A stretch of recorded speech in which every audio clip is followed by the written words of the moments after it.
चुनाव के दौरान 2024 में देखा गया था कि एक पूर्व आईपीएस चुनावी मैदान में आए हुए थे और काफ़ी बीजेपी को उससे नुकसान भी हुआ था। इस बार फिर से चर्चाएँ हैं कि बीजेपी में उनकी आगमन होने वाली है। आप लोग पहले तो यहाँ कोई वैकेंसी नहीं है ऐसे लोगों के लिए। ऐसे लोग जब आएंगे भारतीय जनता पार्टी में तो ये कार्यकर्ताओं का मनोबल टूटेगा, क्योंकि ये लोग झूठे लोग हैं, ये लोग काम करने वाले नहीं हैं। ये आपको मैं आश्वस्त कर देता हूँ कि भारतीय जनता पार्टी में इनकी कोई वैकेंसी नहीं है, ये कभी नहीं आएंगे और ना आने वाले हैं। यदि शीर्ष नेतृत्व इनको भेज देता है तो आप लोग विरोध करेंगे? बिल्कुल विरोध करेंगे, काहे नहीं विरोध करेंगे। मतलब हमारे नरेंद्र मोदी को कमजोर किए यहाँ से, सरकार नहीं बनने दे। जो आदमी मान लीजिए हमारे पार्टी के नेता का विरोध किया, चुनाव लड़ा, तो कैसे आ सकता है हमारे पार्टी में? बिल्कुल हम लोग विरोध करेंगे।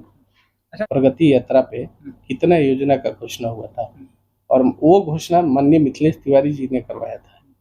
बक्सर गोलंबर से ज्योति चौक सड़क चौड़ीकरण का, बक्सर कोइलवर तटबंधन सड़क निर्माण, काव नदी मलई बराज का कार्य, शहर में युवाओं के लिए आईटीआई मैदान का स्टेडियम बनेगा, बक्सर केंद्रीय विद्यालय के लिए जमीन, धनसोई में जाम का समस्या रहता था, वहां बाईपास, पर्यटन के लिए गोलंबर विश्वामित्र होटल का बहुत ही बड़ा 25 करोड़ की लागत से सम्राट चौधरी जी ने अपने दिया।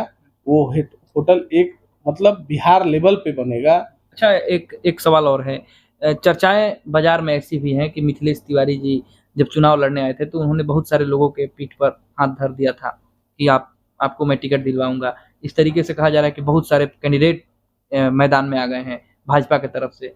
तो कैसे फिर चुनाव में लड़िएगा आप जब आपस में ही इस तरीके से रहेगा तो? और ऐसा भी कहा जा रहा है कि एक व्यक्ति को टिकट मिलेगा भाजपा में, सभी लोग उसको हरा देंगे। चुनाव में सबसे ज्यादा मैं मिथिलेश तिवारी के साथ रहा था। हमको लग रहा था पहली गाड़ी उनकी थी, दूसरी गाड़ी मेरी रहती थी। आज तक कभी हमसे नहीं बोले हैं कि मैं आपको टिकट दिलवा दूंगा, मैं आपको चुनाव लड़ा दूंगा, चाहे मैं आपको ये मदद कर दूंगा। वो हमेशा एक बड़े भाई और छोटे भाई के बने रहते हैं कि मेहनत करिए और आगे बढ़िए, पार्टी आपको देख रही है और जरूर ही आप अच्छे मतलब ईमानदारी से काम करिएगा, आगे बढ़िएगा और मजबूती के साथ। नमस्कार, स्वागत है। आप देख रहे हैं बक्सर ऑनलाइन न्यूज और मैं हूं आपके साथ गुलशन सिंह। अगले कुछ महीनों में बिहार में विधानसभा चुनाव होने को है। ऐसे में जितनी भी राजनीतिक दलें हैं वो अपनी अपनी तैयारियों में जुट गई हैं। महागठबंधन की तरफ से भी दमखम दिखाया जा रहा है, वहीं एनडीए भी विकास के नारे के साथ फिर से चुनावी मैदान में अपना डंका बजाने वाली है। ऐसे में हमारे साथ विशेष बातचीत करने के लिए भाजपा के वरिष्ठ नेता अमित पांडे जुड़ चुके हैं, जो कि सदर विधानसभा क्षेत्र बक्सर में काफी सक्रिय हैं। इनकी सक्रियता को देख करके, लोकप्रियता को देख करके ऐसा अनुमान भी लगाया जा रहा है इस बार एनडीए की तरफ से ये मजबूत दावेदार बन सकते हैं। हालांकि हम लोग इनसे चर्चा करेंगे। सबसे पहले तो हमारे चैनल में आपका स्वागत है। पहले तो आपके चैनल के माध्यम से बक्सर जिले वासियों को मैं बधाई और शुभकामना देता हूँ, बिहार वासियों को शुभकामना बधाई देता हूँ। अच्छा, अभी बक्सर में हाल ही में केंद्रीय विद्यालय की जमीन मिली है, उसके बाद से श्रेय लेने की होड़ मची हुई है। आपके एनडीए की तरफ से कहा जा रहा है कि आप लोगों के प्रयास से केंद्रीय विद्यालय को जमीन मिली है। महागठबंधन के सांसद सुधाकर सिंह का अलग कहना है, उनका कहना है कि उनके प्रयास से जो है उनकी मांग पर केंद्रीय विद्यालय को जमीन मिली है। क्या सच्चाई है? पहले तो मैं आपको बता देना चाहता हूँ, आपके चैनल के माध्यम से बक्सर जिले वासियों को बता देना चाहता हूँ कि इनकी सरकार 90 से 2005 तक थी और केंद्रीय विद्यालय आज तो खुला नहीं है, पहले भी था। आज तक लालू यादव की सरकार यानी आरजेडी की सरकार कुछ इस तरह का काम किया हो तो हमको बताएं। और जितनी भी एनडीए की योजनाएं हैं, ये लोग झूठा थाली बजाकर चारों तरफ झूठा, और ये लोग काम नहीं कर सकते हैं, झूठी दिलासा देते हैं पब्लिक को और अपना श्रेय लेते हैं। ये लोग इस पे महारत हासिल किए हुए हैं। मतलब आरजेडी के जितने नेता हैं, मतलब ये सभी लोग महारत हासिल किए हैं झूठ की पुलिंदी। और ये योजना एनडीए के सिवा कोई कर नहीं सकता। माननीय देश के प्रधानमंत्री नरेंद्र मोदी और बिहार में विकास पुरुष नीतीश कुमार, आपको पता होना चाहिए 2005 से अभी तक माननीय नीतीश कुमार और देश के यशस्वी प्रधानमंत्री ने योजनाओं को इतना योजना बक्सर में दी है, इससे बक्सर में अगर पूरी काम 2 साल के अंदर आपको दिखने लगेगी कि बक्सर क्या होने वाला है। और बक्सर में इस योजना को लाने वाला, चुनाव इस बार हार चुके, वो उनको भी विकास पुरुष कहा जा सकता है, माननीय मिथिलेश तिवारी जी के द्वारा हमको लग रहा है सैकड़ों योजना बक्सर जिले में आया है। और जब सारी काम हो जाएगी तो बक्सर की जनता एक तराजू पे माननीय यहाँ के वर्तमान सांसद और सड़क के सांसद को तौलेगा, और उसके बाद आने वाले 29 चुनाव में ये वर्तमान सांसद से पूछेगा कि आपसे तो बेटर सड़क का सांसद है, जिन्होंने सैकड़ों योजना लाकर बक्सर की जनता के झोली में डाल दिया। लेकिन लोग तो ये भी कह रहे हैं कि जब पद पर है नहीं, सांसद चुने नहीं गए, तो फिर विकास कैसे कर सकते हैं? अरे देश में एक बात बताइए, देश में किसकी सरकार है? किसकी सरकार है? आप ही से पूछिए, एनडीए की सरकार है। तो अगर हम एनडीए के कार्यकर्ता है अपने नेता के पास जाएंगे तो क्या हमको काम नहीं मिलेगा? उनकी सरकार कहाँ है बताइए? वो जाएंगे किसके पास जाएंगे? जिसको गाली देंगे उसके दरवाजे जाएंगे? कभी नहीं जा सकते हैं ये लोग झूठ बोल सकते हैं, झूठ बोलेंगे और आपका जो योजना रहेगा उस पर अपना बोर्ड लगा लेंगे।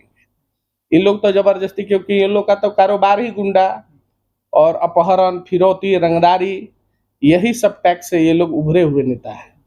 तो इनके पिताजी जब 5 साल सांसद थे, एक भी ऐसा योजना हमको बता दीजिए जो बक्सर जिलों में हुआ है। लेकिन बिजुलिया बाबा के नाम से तो प्रसिद्ध है जगतानंद सिंह जी। वो अपने कार्यकाल के दौरान उन्होंने बिजली पर और खेती पर काफी कार्य किया था। कुछ नहीं किए। माननीय नीतीश कुमार की सरकार आ गई थी, उस वक्त भी ये लोग वैसे ही करते हैं, दूसरे का काम को अपनी काम को गिनाना। ये लोग कभी अपना काम नहीं किए। अच्छा, एक चुनाव के दौरान 2024 में देखा गया था कि एक पूर्व आईपीएस चुनावी मैदान में आए हुए थे और काफी बीजेपी को उससे नुकसान भी हुआ था। इस बार फिर से चर्चाएं हैं कि बीजेपी में उनकी आगमन होने वाली है। आप लोग की तरफ से क्या? अच्छा, एक बात बताइए, वो देश के ऐसे पद पे बैठे हुए थे, आईपीएस थे, मतलब हर माता पिता का शौक होता है कि मेरा बेटा आईएएस और आईपीएस बने। उसमें उन्होंने अपनी काबिलियत को निर्वहन नहीं किया अच्छे से, उसको भी छोड़कर भाग गए। वो काम भी अच्छे ढंग से नहीं किए, देश की सेवा भी अच्छे ढंग से नहीं किए, तो ये बक्सर की जनता का क्या सेवा करेंगे? और सुनने में आ रहा है कि जन सुराज भी छोड़ने वाले हैं। तो जन सुराज भी छोड़ने वाले, अगर एक साल में जो नेता 4 पार्टी बदल ले तो वो क्या देश यहाँ के लोगों का सेवा करेगा बताइए? जनसुराज की, इनको जनसुराज में जाने से जनसुराज को क्या फायदा हुआ? कुछ फायदा हुआ? कुछ फायदा दिखा है जनसुराज को? नहीं देखा। ये ऐसे ही भागते रहेंगे, घूमते रहेंगे, इससे ज्यादा कुछ नहीं करे। ये फिगर चमकाने वाले हैं, बॉडी चमकाने वाले हैं, कराटा मैन है, लोगों को दिखाएंगे और इससे ज्यादा कुछ नहीं। लेकिन मान लीजिए यदि पार्टी में, चूंकि कहा जाता है कि बीजेपी जो है पढ़े लिखे लोगों को लेती है अपने साथ, यदि उनको यहाँ पर भेज दिया जाता है टिकट लेकर के बीजेपी की तरफ से, तो आप जैसे कार्यकर्ता क्या करेंगे? या फिर केवल उनको वापसी कराया जाता है, बीजेपी में उनकी सदस्यता हो जाती है, तो फिर आप लोग जैसे कार्यकर्ता क्या करेंगे? पहले तो यहाँ कोई वैकेंसी नहीं है ऐसे लोगों के लिए। ऐसे लोग जब आएंगे भारतीय जनता पार्टी में तो ये कार्यकर्ताओं का मनोबल टूटेगा, क्योंकि ये लोग झूठे लोग हैं, ये लोग काम करने वाले नहीं हैं। अपना बताइए, एक आईपीएस का नौकरी छोड़कर, और कभी भी हम तो नहीं छोड़ सकते थे, उसमें इतना स्कोप है कि लोगों का सेवा कर सकते हैं, तो यहाँ पब्लिक में आकर ये क्या करते हैं? अच्छा आप बताइए, ये बक्सर की जनता के लिए क्या किए? आपसे पूछना चाहते हैं, अपने चैनल के माध्यम से पूछना चाहते हैं, बक्सर के लोगों को एक काम बता दीजिए, आईपीएस साहब ने जब से नौकरी छोड़ा है, चाहे नौकरी के अंदर किसी भी युवाओं को रोजगार दिया है? ये तो बोलते थे कि रोजगार देंगे युवाओं के लिए, ये करेंगे वो करेंगे, हमको तो नहीं लगा कि कुछ किए हैं। ये इधर जाएंगे उधर जाएंगे, और ये आपको मैं आश्वस्त कर देता हूँ कि भारतीय जनता पार्टी में इनकी कोई वैकेंसी नहीं है, ये कभी नहीं आएंगे और ना आने वाले हैं। यदि शीर्ष नेतृत्व इनको भेज देता है तो आप लोग विरोध करेंगे? बिल्कुल विरोध करेंगे, काहे नहीं विरोध करेंगे। मतलब हमारे नरेंद्र मोदी को कमजोर किए यहाँ से, सरकार नहीं बनने दे। जो आदमी मान लीजिए हमारे पार्टी के नेता का विरोध किया, चुनाव लड़ा, तो कैसे आ सकता है हमारे पार्टी में? बिल्कुल हम लोग विरोध करेंगे। अच्छा ठीक है, मुद्दे पर हम लोग आते हैं। बक्सर में चुनाव होने वाला है। महागठबंधन के 2 सालों से विधायक हैं कांग्रेस के मुन्ना बाबा, काफ़ी सक्रिय हैं, जितने भी निमंत्रण होते हैं लोगों के दरवाजे पर जाते हैं और उनको लेकर के कहा जा रहा है कि फिर से एक बार उनकी वापसी होने वाली है तीसरी टर्म में। वो अब आने वाले नहीं है, क्लियर है। बाबा की विदाई तय है। बाबा की चेहरा भी बता रहा होगा, आप देख लीजिए कि बाबा आने वाले नहीं है। बाबा लोगों से जितना झूठ बोलना था, एक बार झूठ बोले, फिर गए हम पैर पे पड़े कि भाई अब की बार हमको मौका दीजिए। अब तीसरी बार कौन सी क्या कह के मौका मांगेंगे बताइए? कुछ काम किए हैं? आपको दिख रहा है काम क्या? हमको तो नहीं दिख रहा है। हम तो पूरे क्षेत्र में घूमते हैं, हमको नहीं दिखता है कि माननीय संजय कुमार तिवारी और मुन्ना तिवारी का एक भी बड़ा योजना, एक भी सड़क अच्छे से बना। लेकिन वो तो कहते हैं कि जनता के लिए मैं हमेशा अवेलेबल रहता हूँ, सर्किट हाउस में रहता हूँ, कोई भी आम आदमी किसी पैरवी की जरूरत नहीं है मेरे पास, डायरेक्ट आकर के भेंट करता है। सर्किट हाउस कौन सी जगह है? सर्किट हाउस सत्ता की सुख की भोग की जगह है। जो लोग सत्ता में रहेंगे उनको सर्किट हाउस अलॉट होगा। हमको लग रहा है कि वहाँ के जो खाना भी खाते होंगे तो वो भी उधार ही खाते होंगे, आप पता कर लीजिएगा। और ये प्योर सत्ता के सुख में बैठे हुए हैं। क्यों? माननीय विधायक हैं और सदन में अपनी तो एक रहने की जगह होनी चाहिए जहाँ जनता जाए 24 घंटे। कितना देर सर्किट हाउस में रहते होंगे? 3 घंटा, 4 घंटा, 5 घंटा। उसके बाद तो ये अपने 35 किलोमीटर दूर चले जाते होंगे। बाकी यहाँ रात की जनता परेशान होती तो बाबा खराटे वाली नींद में आराम करते होते। अच्छा, इस बार चुनाव होगा, बीजेपी की तरफ से भी कैंडिडेट लड़ेंगे, महागठबंधन से भी लड़ेंगे, तो बीजेपी किस मुद्दे पर इस बार बक्सर में चुनाव लड़ेगी? क्या अपने कार्य का लिस्ट किस तरीके से परोसेगी जनता के पास, क्या लेकर के जाएगी? एनडीए इस बार जो चुनाव लड़ेगी, जनता के पास कार्य पे, काम करके, काम दिखाकर कि हम ये योजना पे काम किए हैं और उस पे हम लोग मजबूती के साथ चुनाव लड़ेंगे। आपके मैं अब देखिए लिस्ट दिखाता हूँ कितना काम एनडीए की तरफ से माननीय नरेंद्र मोदी जी और नीतीश कुमार जी की तरफ से प्रगति यात्रा पे कितना योजना का घोषणा हुआ था और वो घोषणा माननीय मिथिलेश तिवारी जी ने करवाया था। बक्सर गोलंबर से ज्योति चौक सड़क चौड़ीकरण का, बक्सर कोइलवर तटबंधन सड़क निर्माण, काव नदी मलई बराज का कार्य, शहर में युवाओं के लिए आईटीआई मैदान का स्टेडियम बनेगा, बक्सर केंद्रीय विद्यालय के लिए जमीन, धनसोई में जाम का समस्या रहता था वहां बाईपास, पर्यटन के लिए गोलंबर विश्वामित्र होटल का बहुत ही बड़ा 25 करोड़ की लागत से सम्राट चौधरी जी ने अपने दिया। वो होटल एक मतलब बिहार लेवल पे बनेगा, यानी देश लेवल पे भी बनेगा। जो भी इतना टूरिज्म सुंदर यहाँ पर आएगा उसके राम रेखा घाट का सौंदर्यीकरण, 255 करोड़ के सीवरेज का काम होगा। उसके बाद परियोजना शहर में पानी निकलेगी। इटाढ़ी रेलवे ओवरब्रिज का बहुत जल्दी शुरू होने वाला है। बक्सर में महर्षि विश्वामित्र का विशाल प्रतिमा का जल्द निर्माण होगा, काम लग चुका है, आप जाकर देखिएगा वहाँ काम लग चुका है। बक्सर सेंट्रल जेल में भगवान वामन मंदिर का जीर्णोद्धार काम और बक्सर अहिल्या स्थान का विकास, सीताराम विवाह महोत्सव पर्यटन विभाग में राजकीय आयोजन का घोषणा होगा, हो चुका है, वो हो ही जाएगा क्योंकि हम खुद गए थे माननीय मिथिलेश तिवारी जी के साथ पर्यटन मंत्री नीतीश मिश्रा के पास इसको घोषित कराने के लिए। राम रेखा घाट पर साप्ताहिक गंगा आरती, ये भी हम साथ में गए थे। और बक्सर भागलपुर एक्सप्रेसवे निर्माण, NH 922 ब्रह्मपुर मंदिर तक सड़क चौड़ीकरण कार्य, पुराना भोजपुर से सिमरी सड़क चौड़ीकरण का निर्माण।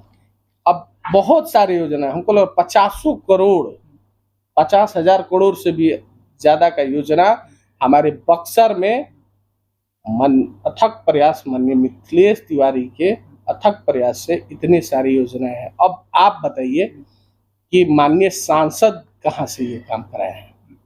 ये कौन किया? मैं खुद जाने वाला हूँ पर्यटन मंत्री के पास, नीतीश मिश्रा के पास। तो हम लोग ने जो यहाँ पे और अब ये होता है पंचकोशी मेला को भी घोषणा कराने के लिए, तो ये कहाँ गए हैं? हमको तो अभी कितना 1 साल हो गया चुनाव को, 1 साल में कभी माननीय सांसद की गाड़ी बक्सर शहर चाहे कभी हमको नहीं मिलती है, न जनता के बीच में, न लोगों के बीच में, न गरीबों के बीच में, और न ही रोड पे दिखते हैं। तो क्या काम करेंगे? लेकिन चुनाव में तो सांसद सुधाकर सिंह ने संसद बनने से पहले कहा था कि बक्सर को मैं लंदन बनाऊंगा। लंदन इनसे बनने वाला है, नर्क बन जाएगा। लंदन इन लोग से नहीं बनेगा। ये लोग नर्क बना सकते हैं, नर्क से ज्यादा ये लोग कुछ निर्माण नहीं कर सकते हैं। ये कहिएगा तो इन लोग को छोड़ दीजिएगा तो आप हैरान फिरौती रहे। इनसे अभी कुछ दिन पहले आपको पता होगा कि वायरल कि इनका दरोगा नहीं सुनता है। माननीय सांसद जी अपने ही क्षेत्र में, वहां से हमको लग रहा विधायक भी थे और कहते थे कि मेरा दरोगा नहीं सुन रहा है। तो ये क्या इतना 50 करोड़ की योजना ये करा सकते हैं क्या? कहाँ से ला सकते हैं? इसका कोई दरोगा नहीं सुन सकता, वो प्रधान सचिव और कैसे सुन लेंगे? आपका कहना है कि एनडीए जो है विकास की राजनीति करती है। विकास और सुशासन की राजनीति करती है। प्योर यहाँ शासन, सुशासन, यहाँ कोई रंगदारी, टैक्स, मतलब कानून का राज। अपहरण, कानून का राज। अच्छा, तो क्या कारण हो सकता है कि पूरे शाहाबाद से आप लोगों का सुपड़ा साफ हो गया, जबकि आप बता रहे हैं कि हमारे पास लंबा चौड़ा लिस्ट है विकास कार्य का। फिर आपने कहा कि आपकी पार्टी, आपका दल जो है विकास कर रहा है, तो फिर शाहाबाद से सुपड़ा क्यों साफ हो गया? कुछ आपको बता ही नहीं है कि 10 सालों में इन लोग बिचौलिए का काम करते हैं, लोगों को बरगलाते हैं, झूठ बोलते हैं, झूठी दिलासा देकर कुछ इधर से उधर वोट करके जीत जाते हैं। लेकिन इस बार इन लोग का सफाया है। क्या प्लानिंग किए हैं आप लोग? प्लानिंग आप ये विकास पे एक तरफ अपहरण की जो योजना चलती थी उस पर दोनों तराजू पे तौलेंगे हम लोग, और जनता तौलेगी और उसके बाद यहाँ पर निर्णय होगा। अच्छा, मान लीजिए पार्टी की तरफ से आपको मौका दिया जाता है, तो आपकी प्राथमिकताएं क्या रहेंगी? पार्टी जिसको भी मौका दे, हमको दे, किसी और को दे, हम लोग पार्टी के साथ हैं और हम लोग मजबूती के साथ इस बार चुनाव लड़ेंगे। तो मूड बना लिए हैं आप लोग कि बक्सर में इस बार भगवा लहराया जाएगा? एकदम बिल्कुल हम लोग मूड बना रहे हैं कि बाबा का विदाई तय है। बाबा अपने घर 35 किलोमीटर दूरी पे है, आराम से जाए, क्योंकि आने जाने में थक जाते हैं, पर वो घर आराम। लेकिन बीजेपी के तरफ से, बीजेपी के अंदर अंतरकलह का भी चर्चा काफी तेज रहता है, तो इसको आप लोग कैसे पाट कर चलिए? कोई अंतरकलह नहीं है, सब फिट है। इस बार योजनाओं पे काम होगा और पूरे मजबूती के साथ हर कार्यकर्ता एक दूसरे के साथ है। अच्छा, एक सवाल और है। चर्चाएं बाजार में ऐसी भी हैं कि मिथिलेश तिवारी जी जब चुनाव लड़ने आए थे तो उन्होंने बहुत सारे लोगों के पीठ पर हाथ धर दिया था कि आपको मैं टिकट दिलवाऊंगा। इस तरीके से कहा जा रहा है कि बहुत सारे कैंडिडेट मैदान में आ गए हैं भाजपा की तरफ से। तो कैसे फिर चुनाव में लड़िएगा आप जब आपस में ही इस तरीके से रहेगा तो? और ऐसा भी कहा जा रहा है कि एक व्यक्ति को टिकट मिलेगा भाजपा में, सभी लोग उसको हरा देंगे। चुनाव में सबसे ज्यादा मैं मिथिलेश तिवारी के साथ रहा था। हमको लग रहा था पहली गाड़ी उनकी थी, दूसरी गाड़ी मेरी रहती थी। आज तक कभी हमसे नहीं बोले हैं कि मैं आपको टिकट दिलवा दूंगा, मैं आपको चुनाव लड़ा दूंगा, चाहे मैं आपको ये मदद कर दूंगा। वो हमेशा एक बड़े भाई और छोटे भाई के बने रहते हैं कि मेहनत करिए और आगे बढ़िए, पार्टी आपको देख रही है और जरूर ही आप अच्छे मतलब ईमानदारी से काम करिएगा, आगे बढ़िएगा और मजबूती के साथ। क्या मानते हैं ये सब जो चर्चाएं हैं कौन बाजार में लाया होगा? ये सब झूठा लोग है भाई, झूठे लोगों का कोई काम है नहीं। झूठ मूठ का ये सब, ये कह दो वो कह दो, किसी के बारे में गलत आक्षेप लगाना गलत बात है। अच्छा, कल ही आपका एक हम लोगों ने खबर छपा था, आप महुआरी गांव गए हुए थे, तो क्या वहाँ परिस्थिति थी और किस तरीके से आपने मदद किया लोगों का? एक मतलब गरीब ब्राह्मण का घर जल गया था और 2 बच्चियां जल गई थी, उन लोगों का पैर जल गया था। वो लोग ये बताया कि मेरा चावल सब जल गया, खाने का कुछ नहीं है। तो मैं थोड़ा सा तो भावनात्मक आदमी हूँ और भावना से जुड़कर मैंने ये कहा, मेरे तरफ से जो शक्ति थी मैंने मदद किया और ये भी बोला कि जो मेरे तरफ से होगा आप हमेशा 24 घंटे में कभी मेरे को फ़ोन कर सकते हैं, मैं आप लोग के साथ खड़ा रहूँगा। और वहाँ से मैं एसडीओ साहब से भी बात किया, सीओ साहब ने उन लोग को 12,000 रुपये मुआवजा दिया और आगे जो भी होगा हम हमेशा करते रहते। हम तो हमेशा करते रहते हैं, जब भी जो भी मेरे पास है वो गरीबों के लिए है, जन कल्याण के लिए है। मैं अपने हर रक्त जन कल्याण के लिए। क्या वहाँ पर विधायक जी गए हुए थे? अब ये तो हम नहीं पूछे विधायक जी गए हुए थे, ये पता चला कि कोई किसी ने कोई मदद नहीं किया, ये हमको पता चला। अच्छा, आप लगातार कई सालों से आप बक्सर के तमाम गांवों का दौरा कर रहे हैं, डोर टू डोर कैंपेन कर रहे हैं, भाजपा के विजन को घर घर पहुंचाने का काम कर रहे हैं।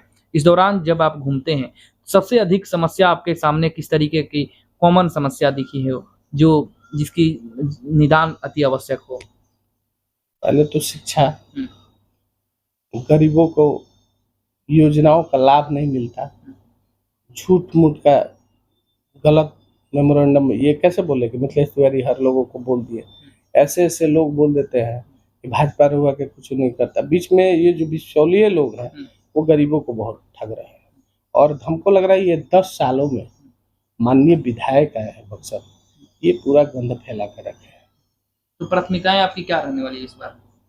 हम तो कहेंगे कि भारतीय जनता पार्टी की जितनी योजनाएं हैं हर गरीबों को मिले, और ये गलत लोगों को यहाँ से सफाया जरूरी है, तभी बक्सर का उत्थान है। तो आम लोगों से क्या अपील करेंगे, चूंकि आम मतदाता आपको देख रहे हैं तो लोगों के बीच में बहुत सारी सवाल रहते हैं, तो आपने बहुत सारे हमारे सवालों का जवाब दिया। हम चाहेंगे कि आपके तरफ से किस तरीके से अपने लोगों को आप सलाह देंगे, अपील करेंगे, क्योंकि चुनाव आ रहा है तो बहुत सारे। मैं लोगों से यही अपील करूंगा कि 90 से 2005 को एक बार देख लीजिएगा, और 5 से अभी तक का योजना देख लीजिएगा, और देश के प्रधानमंत्री को मजबूत करिए, और बिहार में नीतीश कुमार की शासन लाइए, तभी सुरक्षित रहिएगा। नहीं तो ये लोग फिर आएंगे, रंगदारी और गुंडागर्दी का योजना यहाँ स्टार्ट कर देंगे। आपने अपना कीमती समय दिया, इसके लिए आपको बहुत बहुत धन्यवाद। आपको भी बहुत बहुत धन्यवाद। तो ये थे हमारे साथ भाजपा के वरिष्ठ नेता अमित पांडे, जिन्होंने एनडीए के विकास कार्यों को एक एक करके गिनाया, और इन्होंने कहा कि महागठबंधन के जो भी जनप्रतिनिधि बक्सर में रहे हैं उनके द्वारा केवल झूठ का पुलिंदा बांधा गया है, जनता को गुमराह किया गया है। इन्होंने कहा कि इस बार के विधानसभा चुनाव में ये लोग मजबूती से विकास के मुद्दे पर चुनाव लड़ने वाले हैं, और एक बार फिर से एनडीए की सरकार बिहार में बनने जा रही है। बने रहिए हमारे साथ, फिर मिलेंगे। धन्यवाद।